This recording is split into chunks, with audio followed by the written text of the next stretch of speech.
बच्चों मैं बात कर रहा था मोटिवेशनल थोड़ा सा लेक्चर की बात हम कर रहे थे, तो थोड़ा सा मैं एक्सटेंड कर लेता हूँ कि दुनियावी तौर पे हमारी ये कोशिश होती है बैठने जल्दी, हमारी ये कोशिश होती है कि हम ज़ाहिरी तौर पे बड़े अच्छे लगे। जैसे कुछ ख़वातीन की या कुछ मर्द हज़रात की कोशिश होती है यार क्रीमा ला के चिट्टे लगी है कि नहीं, ज़ाहिरी तौर पे हम अच्छे लगे, लेकिन अंदरों काला, अंदरों काला। तो वो अंदर का काला बाहरों भावें चिट्टा है, इसे का मतलब। जैसे मैं मिसाल देता हूँ कि मैं अगर बच्चियों की मिसाल दूँ, उनके लिए भी चलें मोटिवेशन थोड़ी सी इसमें इस्लाह के लिए। अगर किसी शादी में चले जाएँ आप, बेटा जो हमारा ज़मीर है ना वो हमेशा सही चीज़ का इंतखाब करता है, ये बात याद रखें। जैसे वहाँ पे शादी पे आप अगर अपनी कज़नों को या किसी आप रिलेटिव्स को देखें, वहाँ पे बच्चियाँ खेल रही हैं या हवा शादी में जैसे खेल रहे होते हैं बच्चे, तो कुछ बच्चे ऐसे होंगे जो बड़ा सज संवर के निकले होंगे, जिनकी जनाब सानू वेखन तरीफा होता है। अब वो अपने आप को तो वो समझ रहे हैं कि हमने बड़ा अच्छा काम किया। एक बच्ची वहाँ पे ऐसी है जिसने कोई मेकअप शेकअप नहीं किया और साइड पे नुकड़े ला के बैठी हुई, बिल्कुल सादा। अब मैं यहाँ से मिसाल क्या देने लगा हूँ, जब बड़े बैठेंगे ना वहाँ पे तो बच्चे हम जज करते हैं चीज़ों को, हम लोगों को जज करते हैं। जब बड़े वहाँ बैठेंगे तो क्या गुफ्तगू करेंगे, कहेंगे यार ऐसी बच्ची साइड पे बैठी है, बड़ी सुलझी लग रही है, इसकी लगता है अच्छी तरबियत हुई है। और जो इधर उधर उड़ फिर नहीं होंगी वो कहेंगे यार ऐ शो ही है बस, और तो कुछ भी नहीं है। तो क्या होगा जब अपने किसी बेटे का रिश्ता तलाश करना होगा तो फौरन यार वो जो शरीफ सी बच्ची ने मासूम सी उसका रिश्ता लेते हैं। तो हमारा ज़मीर अल्टीमेटली उन चीज़ों का इंतखाब करता है जो अंदर से सही हो। अब वो बच्ची बाहर से तो सही नहीं थी कि हमारे लिहाज से तो हमें वो देखने में तो इतना कोई मेकअप शेकअप नहीं किया हो, लेकिन ज़मीर सही चीज़ का इंतखाब करता है। जब हम कहते हैं ना कि अंदरों से ही करो अपने आप को अंदर से ठीक करें, तो दुनिया में कुछ लोगों में कहते हैं नहीं आजकल लोग बाहर से देखते हैं जी, नहीं ये गलत बात है। आज भी वो बात वो परख पाई जाती है दुनिया में कि लोग ये देखते हैं कि आप अंदर से कैसे मजबूत हैं। जिसकी मैंने बड़ी बात ये बताई है कि लोग ये देखें कि आप किस कुर्सी पे बैठे हुए हैं, आपकी ज़ात कितनी मजबूत है, ये नहीं देखें कि आपने कपड़े कौन से पहने, ये नहीं। समझ आ रही है? तो आप अपनी शख्सियत को अपने आप को अंदर से मजबूत करें और बाहर से अपने आप ही सारा कुछ ठीक हो जाएगा। ठीक है, तो बहरहाल आगे बढ़ते हैं बच्चों। जिसे पंजाबी में ये भी कहते हैं कि दूसरे लफ्जों में कि कामनल गर्ज चामनल गर्ज नहीं, कि काम अच्छा है तो वाह वाह, काम अच्छा नहीं है जितना मर्जी बंदा प्यारा हो कहते हैं बड़ा मार जा। ठीक है कि नहीं? तो अपना काम बेहतर करें, काम अच्छा करें, इंशाल्लाह आपको बड़ी इज्जत मिलेगी। तो बच्चों आज हमारे पास जो आर्टिकल है उसमें ही का बड़े ही चलने शुरू करते हैं। आज का हमारा आर्टिकल है बच्चे अब इधर जरा सुने, फ्री ऑसिलेशन, और दूसरा इसके साथ है नोट करने वाला है, आज सुनने वाला है। ठीक है, वहां से बुक से बता दूंगा आपको। ऑसिलेशन जब डेरिवेशन टाइप की चीज हो ना उसको नोट किया करें लाजमी। तो फ्री ऑसिलेशन क्या है? फ्री का मतलब आपको पता है आजाद, फोर्स का मतलब है कि किसी के ज़ीरे असर बाहर से उसको तंग कर रहा है। अब देखते हैं फ्री ऑसिलेशन क्या है। अगर आप किसी मैथ स्प्रिंग सिस्टम को या किसी पेंडुलम को हिला के एक दफ़ा आप छोड़ दें और वो ऑसिलेट करता रहे, बाहर से कोई एयर फ्रिक्शन कुछ भी ना हो, ना कोई ग्रेविटी नाम की चीज़ हो, तो वो जो पेंडुलम है एक दफ़ा उसको मोशन में ला के छोड़ दिया गया तो हमेशा से वो क्या करता रहेगा, मोशन ही करता रहेगा, घूमता ही रहेगा। तो अब क्योंकि उसके ऊपर बाहर से कोई फोर्स नहीं लग रही, तो जब किसी बॉडी की ऑसिलेशन हो रही हो जिसके ऊपर बाहर से कोई एक्सटर्नली फोर्स एक्ट ना कर रही हो, उस ऑसिलेशन को कहते हैं फ्री ऑसिलेशन। जैसे मैं मिसाल देता हूँ, वो मुकम्मल तौर पे तो नहीं है, जैसे एक झूले को अगर आप एक दफ़ा हिला के छोड़ दें, अगर आप ये समझें कि वहाँ हवा ना होती, ग्रेविटी ना होती, तो वो झूला ऐसे ही हिलता रहना था हमेशा के लिए। अब आप कहते हैं सर वो रुक जाता है क्योंकि वो फ्रिक्शन है और ग्रेविटी भी उसको कुछ पुल कर रही है, इसलिए वो रुक जाता है, ठीक है, क्योंकि उसके ऊपर बाहर से फोर्सेस लग रही हैं। तो अगर इस पेंडुलम के ऊपर बाहर से कोई फोर्स एक्ट ना करे तो ये हमेशा से ऑसिलेट करता रहेगा, अगर एक दफा हिला के छोड़ दिया। समझ रहे हैं कि नहीं? तो फिर इसकी जो ऑसिलेशन है बच्चों, उसको क्या कहते हैं? फ्री ऑसिलेशन, आजाद, ठीक। अब फोर्स में क्या है, जैसे बच्चों आप एक झूले के ऊपर बैठे हों और आप एक दफा यहाँ से इधर को जा रहे हैं, फिर आपका दोस्त आपको धक्का लगाता है, आप और आगे जाते हैं, दोस्त और धक्का लगाता है, आप और आगे जाते हैं।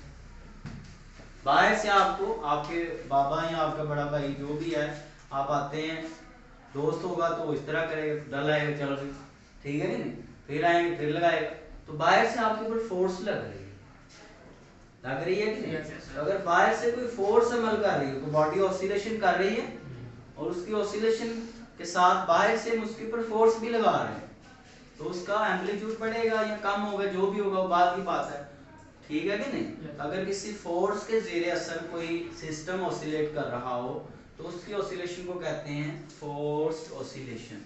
समझ आ रही है कि नहीं? हम दो तरह के देखते हैं, अगर बाहर से हम फोर्स लगा रहे हो तो यहाँ तो एम्पलीट्यूड इंक्रीज हो रहा होता है, यहाँ बाजू का ऐसे होता है कोई बंदा आ रहा हो तो हम उसको पकड़ के थोड़ा सा फिर छोड़ते हैं, आहिस्ता आहिस्ता फिर उसका एम्पलीट्यूड क्या हो जाए, कम हो जाएगा, है कि नहीं? तो एक फोर्स एम्पलीट्यूड बढ़ाती है और एक क्या करती है, कम करती है। बात की चलिए इस तरह देख लें कि जैसे कि अगर एक पेंडुलम पहले बड़ा ज्यादा ऑसिलेट कर रहा है, अगर आप उसको हिला के छोड़ दें तो उसके ऊपर क्योंकि ग्रेविटी और फोर्स एक्ट कर रही है तो उसका एम्पलीट्यूड आहिस्ता आहिस्ता क्या होता जाएगा, कम होता जाएगा। तो इसमें एम्पलीट्यूड कम हो रहा है, चलिए इसमें बढ़ रहा है, तो चले आगे अब इसको फर्दर प्रोसीड करते हैं। तो बच्चे फोर्स ऑसिलेशन की आगे समझ लें कैटेगरीज हैं, एक ये बन जाती है और एक ये बन जाती है।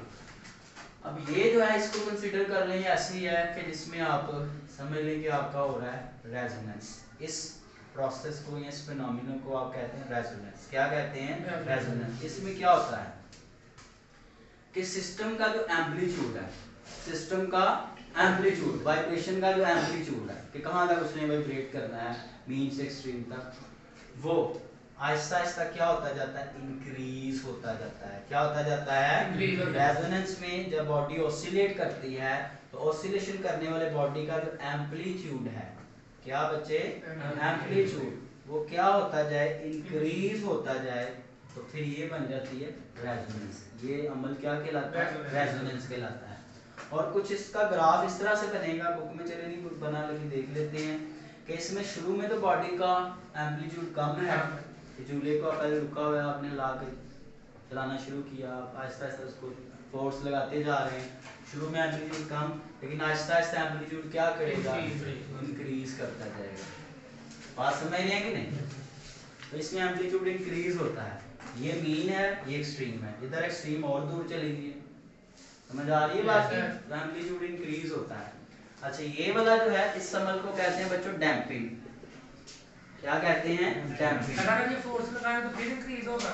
हाँ, अभी एक्सप्लेन करते हैं पूरी बात, एट द एंड आपको सारे डाउट्स क्लियर हो जाएंगे। इसको डैम्पिंग भी कह लें, इस ऑसिलेशन को डैम्प्ड ऑसिलेशन भी कहते हैं। क्या कहते हैं बच्चों? Damped oscillation.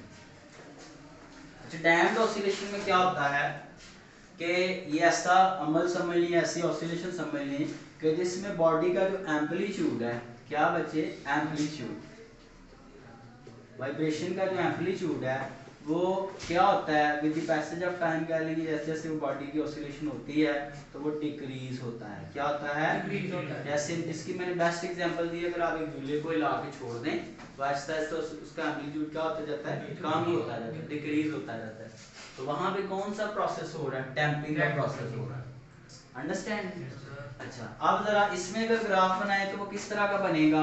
शुरू में बॉडी की जो ऑसिलेशन है उसका एम्पलीट्यूड बहुत ज्यादा है, शुरू में बहुत ज्यादा है, झूले को छोड़ा है काफी, उसका एम्पलीट्यूड है, जब छोड़ते हैं तो आहिस्ता आहिस्ता उसका एम्पलीट्यूड क्या होता है, कम होता जाता है, और एक टाइम पे जीरो हो जाता है, झूला रुक जाता है।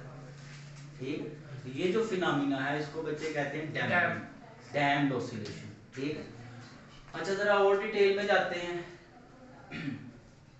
अब बच्चों हमारे पास रेजोनेंस में क्या होता है, मैंने बताया एम्पलीट्यूड इंक्रीज होता है। ये इंक्रीज कैसे होता है इसकी भी बात कर लेते हैं। हमने सिंपल ये कहा कि जो बाहर से बंदा, जो बाहर से सिस्टम फोर्स लगा रहा है वो अप्लाइड फोर्स है। ये झूला आ रहा है वो अपनी नेचुरल फ्रीक्वेंसी जितनी से भी वो ऑसिलेट कर रहा है। अच्छा, सिस्टम जिस फ्रीक्वेंसी के साथ खुद ऑसिलेट कर रहा होता है ना, जो उसकी अपनी ऑसिलेशन है कि अगर हम बाहर से फोर्स ना लगाएं, एक दफा उसको ला के छोड़ दें तो जितनी भी उसकी बच्चों होगी क्या ऑसिलेशन है, जितनी भी उसकी फ्रीक्वेंसी होगी उसकी अपनी फ्रीक्वेंसी, सिस्टम की जो अपनी फ्रीक्वेंसी होती है उसको कहते हैं बच्चों नेचुरल फ्रीक्वेंसी। क्या कहते हैं? नेचुरल फ्रीक्वेंसी, FN का है नेचुरल फ्रीक्वेंसी। अब जैसे आपने पढ़ा हुआ ना बच्चों के टाइम पीरियड इक्वल होता है 2πL/g के, ठीक। तो यहाँ से अगर फ्रीक्वेंसी निकालें तो frequency is equal to 1/2πg/L। आपको पता है frequency length of the pendulum के ऊपर डिपेंड करेगी, फ्रीक्वेंसी इस पे डिपेंड करेगी। और अगर आप मैथ अपनी सिस्टम लें तो उसमें फिर वो m और k पे डिपेंड करती है। समझ आ रही थी? तो बहरहाल क्या है बच्चों कि लेंथ पे डिपेंड करेगी आपकी फ्रीक्वेंसी। अब बात ये है कि सिस्टम को जब हम हिला के छोड़ेंगे तो फिर वो जितनी फ्रीक्वेंसी के साथ ऑसिलेट करेगा, अगर 1 सेकंड में वो 1 चक्कर लगाएगा तो हम कहेंगे उसकी फ्रीक्वेंसी 1 हर्ट्ज है अपनी उसकी। और अगर 1 सेकंड में 2 चक्कर लगा रहा है तो फ्रीक्वेंसी 2 हर्ट्ज है। तो वो फ्रीक्वेंसी लेंथ पे डिपेंड कर रही है। तो बहरहाल सिस्टम की जो अपनी फ्रीक्वेंसी है जिसके साथ उसने ऑसिलेट करना है उस फ्रीक्वेंसी को कहेंगे नेचुरल फ्रीक्वेंसी। अगर झूले को एक दफा हिला के छोड़ेंगे तो जितनी फ्रीक्वेंसी से वो चलेगा वो फ्रीक्वेंसी उसकी क्या है? Natural frequency. जैसे अगर आप एक छत के ऊपर खड़े हैं, आप सुबह सुबह छत पे जाते हैं, अगर आप छत के ऊपर एक दफा कोई चीज हिला के छोड़ें तो छत अपनी फ्रीक्वेंसी के साथ क्या करेगी? ऑसिलेट करती है, वाइब्रेट करती है। तो इतनी आहिस्ता हो रही होती है हमें फील। अच्छा, बाहर से जैसे बंदा धक्का लगा रहा था ऐसे अब मैं बंदे की जगह आपको खड़ा कर लूंगा। आप छत पे खड़े होकर अपने पाँव से आप छत को मार रहे हैं, तो आप अपने पाँव से फोर्स अप्लाई कर रहे हैं। तो अब पाँव की जो फ्रीक्वेंसी है, जिस फ्रीक्वेंसी से आप पाँव को मार रहे हैं वो फ्रीक्वेंसी है अप्लाइड फ्रीक्वेंसी। कि भाई देखिए अगर 1 सेकंड में 1 दफा पाँव मारूंगा तो 1 हर्ट्ज फ्रीक्वेंसी, अगर 1 सेकंड में 2 दफा मारूं तो 2 हर्ट्ज। तो बाहर से जो फ्रीक्वेंसी अप्लाई हो रही है उसको कहते हैं अप्लाइड फ्रीक्वेंसी। क्या कहते हैं? जो बाहर से लगने वाली फोर्स की समझ में होगी, ठीक है। तो अगर तो सिस्टम की नेचुरल फ्रीक्वेंसी बाहर से अप्लाई की जाने वाली अप्लाइड फ्रीक्वेंसी के क्या हो? इक्वल हो। क्या हो? इक्वल। कि अगर जो हम बाहर से फोर्स लगा रहे हैं उसकी फ्रीक्वेंसी अगर छत की ऑसिलेट करने की फ्रीक्वेंसी के क्या हो जाए? इक्वल हो जाए, तो फिर क्या होगा? सिस्टम का एम्पलीट्यूड एक्सपोनेंशियली क्या करेगा? इंक्रीज करेगा। छत में वाइब्रेशन पहले तो आहिस्ता है, अब आहिस्ता आहिस्ता वाइब्रेशन क्या होती जाएगी? तेज होती जाएगी, तेजी से ऑसिलेट करना शुरू कर देगी। यानी कि अगर हम छत पे खड़े होके अगर हम एक रिदम के साथ हम मिलके अपने पाँव से फोर्स लगाएं ना सारे मिलके, तो अगर हमारी ये फ्रीक्वेंसी नेचुरल छत की और हमारी अप्लाइड फ्रीक्वेंसी इक्वल होगी तो छत इतनी तेज से ऑसिलेट करेगी ये गिर भी सकती है। समझ आ रही है कि नहीं? तो इसकी ये है कि जैसे सोल्जर्स होते हैं फौजी, जब वो किसी पुल के ऊपर से गुजरे होते हैं, ब्रिज के ऊपर से, तो फौजियों का जो मार्च है उसमें एक बड़ा रिदम होता है, ऐसे ऐसे करके जा रहे होते हैं, है कि नहीं? तो वो जैसे ब्रिज के ऊपर से पास करते हैं वहां पे अपने मार्च को स्टॉप कर देते हैं, क्योंकि ब्रिज की अपनी एक नेचुरल फ्रीक्वेंसी होगी ऑसिलेट करने की। तो जब वो फौजी पाँव मारेंगे तो उनके पाँव की भी एक अप्लाइड फ्रीक्वेंसी। अब अगर इनके पाँव की अप्लाइड फ्रीक्वेंसी मार्च जो कर रहे हैं या पाँव मार रहे हैं, इनकी अप्लाइड फ्रीक्वेंसी उस पुल की नेचुरल फ्रीक्वेंसी के अगर इक्वल हो गई तो पुल इतनी तेजी से ऑसिलेट करेगा कि वो गिर सकता है। बात समझ नहीं है कि नहीं? तो ये था बच्चों हमारे पास रेजोनेंस। अब जरा इसके हमारे पास फ्रीक्वेंसी तो तब ही होगा जब अप्लाइड फ्रीक्वेंसी उसको मिलेगी। हाँ, लेकिन ये है कि वो उसके एक दफा बस हिला के छोड़ देना है, वो हिला के छोड़ेंगे तो वो फ्रीक्वेंसी फोर्स वगैरह पे डिपेंड करेगी, वो लेंथ पे डिपेंड कर रही है। हम एक दफा हिला के छोड़ देंगे, चाहे वो पास से हिला के छोड़ लें दूर से हिला के छोड़ लें, तो वो फ्रीक्वेंसी हमारी फोर्स पे नहीं, वो लेंथ पे डिपेंड कर रही है कि लेंथ पेंडुलम की कितनी है। समझ आ रही है? जैसे हम ये देख लें, अगर हमारे पास एक तार है, आप इसके एक्सपेरिमेंट कर सकते हैं, बुक में जो एक्सपेरिमेंट दिया हुआ है उस तार के साथ आप समझ लें, इधर एक लकड़ी का आपने पीस लगा लें, जैसे कपड़ों वाली तार नहीं होती वही समझ लें, आप सीधी स्ट्रेट करके बांध लें। तो पेंडुलम्स लटकाए हुए हैं आपने, एक दफा तो हमें हिलाना पड़ेगा ना, सारा फिर ही झूला वाइब्रेट करेगा ना, वो तो फर्स्ट टाइम तो लाजमी। ये दूसरा पेंडुलम है, ये तीसरा पेंडुलम है, इधर से ये पहला पेंडुलम है जो इसकी लंबाई इसके बराबर है, ये दूसरा पेंडुलम है, दूसरे वाला इसके बराबर रखें, ये तीसरा पेंडुलम है, समझ रहे हैं? अब जरा देखें, क्योंकि इन दोनों आखिरी दो पेंडुलम्स की लेंथ इक्वल है, तो इनकी नेचुरल फ्रीक्वेंसी भी क्या है, इक्वल है, लेंथ के ऊपर डिपेंड कर रहा है। अच्छा, मैं हाथ से ना इसको पकड़ के दे रहा हूँ, हाथ से मैं फोर्स लगा रहा हूँ, तो मैं इस पेंडुलम के ऊपर लगा रहा हूँ अप्लाइड फ्रीक्वेंसी। क्या लगा रहा हूँ? अप्लाइड फ्रीक्वेंसी, क्योंकि इस पेंडुलम की और इसकी नेचुरल आपस में क्या थी, इक्वल।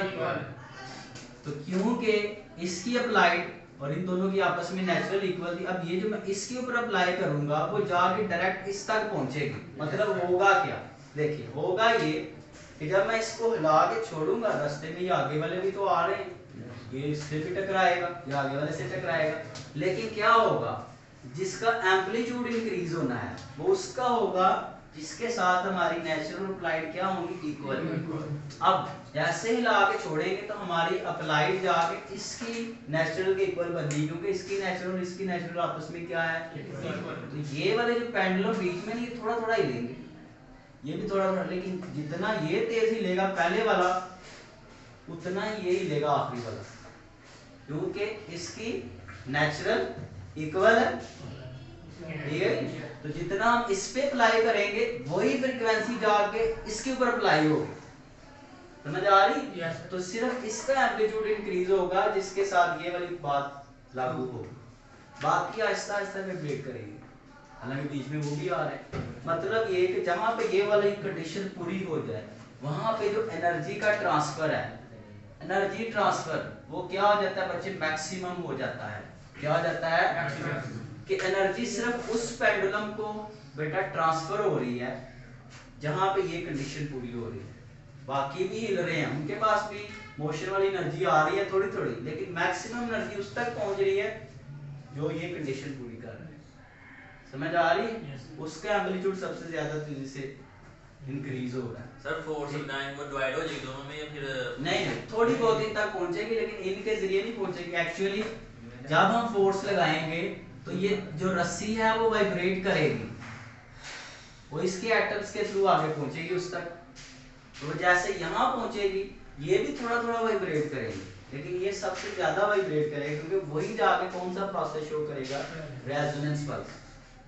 बाकी थोड़ा बहुत वैसे वाइब्रेट करेंगे, ठीक है। आप घर जाके इसको एक्सपेरिमेंट कर सकते हैं। अगर आप इसको पकड़ के हिलाएंगे ना, क्योंकि इसकी फ्रीक्वेंसी और इसकी फ्रीक्वेंसी इक्वल है, तो जो फ्रीक्वेंसी हम इस पे अप्लाई करेंगे वही फ्रीक्वेंसी इस पे अप्लाई होगी। इन दोनों की नेचुरल फ्रीक्वेंसीज इक्वल है, तो अप्लाइड फ्रीक्वेंसी नेचुरल के इन दोनों की क्या बनेगी, इक्वल। तो जो इधर अप्लाई करेंगे वो इधर पहुंचेगी, तो फिर सब जितना ये ऑसिलेट करेगा उतना ही ये ऑसिलेट करेगा, समझ आ रही? इसकी और भी हम एग्जांपल्स देखते हैं। जैसे बच्चों अगर आप एक रेडियो स्टेशन ले लें, रेडियो स्टेशन से एक चैनल चल रहा होता है 92 मेगाहर्ट्ज, ये फ्रीक्वेंसी है उस चैनल की। आप अपने घर में एक रेडियो लेके बैठे हुए हैं, ये यूज है इसकी रेजोनेंस की। तो रेडियो के ऊपर होता है एक एंटीना, है कि नहीं?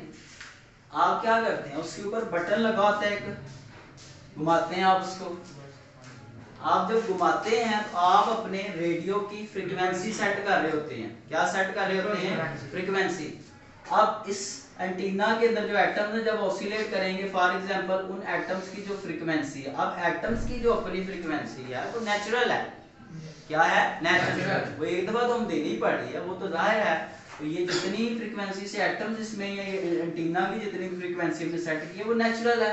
अच्छा, बाहर ये भी 92 पे हमने सेट कर दिया, 92 मेगाहर्ट्ज पे। यहाँ सिर्फ यही चैनल ही रेडियो पे चल रहा होता, रेडियो स्टेशन पे 180 हर्ट्ज भी होता है, पता नहीं कितने ही होते हैं, 92, 95, 102। एक फ्रीक्वेंसी के चैनल तो नहीं ना चल रहे, बहुत सारे चल रहे हैं, लेकिन हमने अपने एंटीना को सेट किया 92 पे। ये बाहर से जो फ्रीक्वेंसी हमारे एंटीना पर पहुंचनी है, ये है बच्चों अप्लाइड फ्रीक्वेंसी। ये कौन सी है? ये बाहर से आगे हमारे रेटिना के एटम्स को मिलनी है, और ये है नेचुरल। तो जब अप्लाइड और नेचुरल इक्वल होंगे तो यहाँ से जो एनर्जी आप पहुंचाना चाह रहे हैं, जैसे यहाँ इस पेंडुलम में आप एनर्जी दे रहे थे, तो वही एनर्जी सेम जाके इसको मैक्सिमम पहुंचेगी। समझ आ रही है? हालांकि बाकी भी एनर्जियां इधर हो रही हैं, और भी बहुत सारी फ्रीक्वेंसीज है, लेकिन वो नहीं पहुंच रही। ठीक है, तो क्योंकि वहां पे हमारी अप्लाइड इक्वल हो रही है आपकी नेचुरल के, इसलिए कौन सा प्रोसेस हो रहा है? रेजोनेंस का। और रेजोनेंस का सिर्फ इस स्टेशन के लिए हो रहा है। समझ आ रही बात की नहीं? तो बच्चों क्या है, जब ये हमारे पास कंडीशन पूरी होगी तो मैक्सिमम एनर्जी ट्रांसफर होगा, और कौन सा प्रोसेस होगा? रेजोनेंस का। बाकी मोटी मोटी बातें मैंने बताई, एम्पलीट्यूड इंक्रीज होता है, और इसमें सिस्टम की नेचुरल फ्रीक्वेंसी अप्लाइड फ्रीक्वेंसी में क्या हो जाती है? इक्वल हो जाती है। बेटा इधर बातें ना करें। एम्पलीट्यूड खास कर सकते हैं कि 3 बार पड़ी हो, हाँ जी, एक बार हम उसको हिट करें, वो अगली जो तीसरे नंबर पर बार होगी वो उतनी स्पीड से आगे जाएगी। नहीं वो तो पीछे वाला तीसरे क्या करना नहीं, वो तो कोलिजन है ना, वो और चीज है, वो कोलिजन वगैरह में चले जाते हैं, इलास्टिक कोलिजन, इलास्टिक यही कोलिजन। रहता है ना, जितनी स्पीड से हम उसको हिट करें उतनी स्पीड फोर्स से आगे चला जाएगा। हाँ, अगर वो ये करें कि उन गेंदों को आप अगर रस्सियों के साथ लटका के करेंगे तो पेंडुलम या वो सिंपल हार्मोनिक मोशन की कैटेगरी में आएगा, फिर वो आगे जाएंगे। सेम गेंदी होगी, सिर्फ वो आगे जाएगी। ठीक है, और कुछ कोई नहीं, खैर पूछा करें बेटा। आप जरा आगे देखें, इसकी एक तो रेडियो को ट्यून किया जाता है, एक ये यूज है इधर। रेजोनेंस का पहला यूज हमने ये पढ़ा कि रेडियो को जो ट्यून किया जाता है उसमें कौन सा अमल शामिल होता है? रेजोनेंस वाला। दूसरा इसमें ये इस्तेमाल है कि आप अपने घरों में माइक्रोवेव ओवन को देखते हैं। अब जरा ये भी बात समझने वाली है। माइक्रोवेव ओवन में जो आप खाना गर्म करते हैं, आप उसमें जब प्लेट रखते हैं, जो भी आप खाना रखते हैं, उस खाने के अंदर बच्चों वाटर मॉलिक्यूल्स या फिर फैट के मॉलिक्यूल्स होते हैं। जी सर। बायो में आप पढ़ेंगे, पानी तो होता ही है ना, ठीक है ना, आगे खुराक में। अच्छा, वो मॉलिक्यूल्स क्या कर रहे होते हैं? वाइब्रेट कर रहे होते हैं। क्या कर रहे होते हैं? वाइब्रेट कर रहे होते हैं। अब वो जितनी फ्रीक्वेंसी से मोशन कर रहे हैं या वाइब्रेट कर रहे हैं, वो फ्रीक्वेंसी क्या है? Natural frequency. उन मॉलिक्यूल्स की क्या है? बाहर से हम क्या करेंगे? बाहर से वेव, माइक्रोवेव ओवन से वेव्स के जरिए हम जो फ्रीक्वेंसी अप्लाई करेंगे वो होगी अप्लाइड फ्रीक्वेंसी। क्या होगी? जब हमारी अप्लाइड इसकी नेचुरल फ्रीक्वेंसी के इक्वल होगी तो क्या होगा? अप्लाइड और नेचुरल इक्वल होंगी, तो जो एनर्जी हम यहाँ से भेजना चाह रहे हैं वो जाके सीधी इसके वाटर मॉलिक्यूल्स को मिलेगी, और इनका एम्पलीट्यूड पहले आहिस्ता, अब इनकी वाइब्रेशन का एम्पलीट्यूड क्या आ जाएगा? तो एनर्जी इनके पास यहाँ से यहाँ इनके पास पहुंचेगी। तो जैसे वो एनर्जी इनके पास पहुंचेगी तो वो जो इनकी ऑसिलेशन या इनका एम्पलीट्यूड इंक्रीज करेगा, तो उससे फिर हमारा जो खाना है वो क्या होगा? गर्म होगा, हीट प्रोड्यूस होगी, खाना हमारा गर्म होगा। ठीक है कि नहीं? तो बहरहाल, और इसमें आगे बढ़ेंगे, हमारे पास ये डैम्पिंग वाले की तरफ थोड़ा सा रह गया, इसको भी कर लेते हैं। मैंने थोड़ा बताया है, इसमें एम्पलीट्यूड क्या होता है बच्चों? डिक्रीज होता है। एम्पलीट्यूड क्या होता है? डिक्रीज होता है। ठीक है कि नहीं? जैसे इसकी एग्जांपल मैंने झूले वाली भी दी है, और भी एग्जांपल है। जैसे मैं बोल रहा हूँ तो मेरी जो साउंड वेव पहले निकल रही है यहाँ से, उसका एम्पलीट्यूड काफी ज्यादा ऊंची है, ऊंची आवाज में। जैसे जैसे वो साउंड वेव आगे जा रही है, रास्ते में फ्रिक्शन का सामना करके, तो वो उसका एम्पलीट्यूड क्या हो जाता है? कम होता जाता है। फिर एंड पे पहुंचते पहुंचते आवाज बिल्कुल ही खत्म हो जाती है। एक टाइम पे बिल्कुल ही एम्पलीट्यूड क्या हो जाता है? जीरो हो जाता है, और वो आवाज में सुनाई नहीं देती। ठीक है, तो अब बच्चों एक और बात कि फोर्स ऑसिलेशन करने वाला जो सिस्टम है, ये ऑसिलेशन फोर्स ऑसिलेशन थी ना, इसके ऊपर बाहर से फोर्स लग रही थी, ऐसे सिस्टम को बेटा कहते हैं ड्रिवन हार्मोनिक ऑसिलेटर। क्या कहते हैं? Driven harmonic oscillator. ठीक है, यानी कि जिसको बाहर से ड्राइव किया जा रहा है, बाहर से हम उसको खुद कंट्रोल कर रहे हैं फोर्स लगा के। समझ आ रही है? तो ये था बच्चों हमारा आज का आर्टिकल। उम्मीद करता हूँ कुछ ना कुछ पहले पढ़ा होगा। ठीक है, ये शॉर्ट क्वेश्चन है सारे। इसमें से आपसे वो free oscillation, force oscillation, resonance, damping, इनमें डिफरेंस पूछ सकता है। और इसमें आपसे क्या पूछ सकता है कि बताएं रेडियो किस तरह ट्यून किया जाता है रेजोनेंस को यूज करके, बताएं माइक्रोवेव ओवन किस तरह से वर्क करता है रेजोनेंस को यूज करके। वहां से आपने करना क्या है मैं आपको बता देता हूँ, ठीक है। अपना ख्याल रखें बच्चे, अल्लाह हाफिज़।